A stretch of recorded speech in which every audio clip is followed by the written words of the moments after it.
نافندی ها؟ شما کدام گروه بوده؟ عرب تو کمپانیا خچون بدن آدمای تریلیونی آدمای تریلیونی خچون بدن دادم چه موضوعی میگی بیشتر روی کنه تمودی نمیکنید ای بچه اصلا تمودی کرکدی چیه خچون بدن هدو ما خچون کورنما نستی تو کورنما که ای دختر کورنما که اگه دختر کورنما که گوش کن متفکر لایک میمونه متفکر لایک میمونه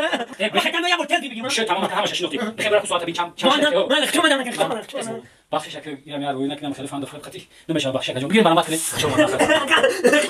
لیکن قاعد نفهمیدم نیما کاملوگم نفهمیدم دیگه همین ساعت نفهمیدی آخه خیلی نمیدونم که من نمیدونم او برای همون ساعت یک همین کالونیش در کجای مایدکش در کجای بگو من خودم میفهمم خالی در کجا مایدکش در کجا من بگی اخیر گوش بگیره من وقت بگی یا بسم الله این انگور پیش مونه اگه یافتو او کالونیش در تنی دیوار بوده او مایدکش در دونش فنه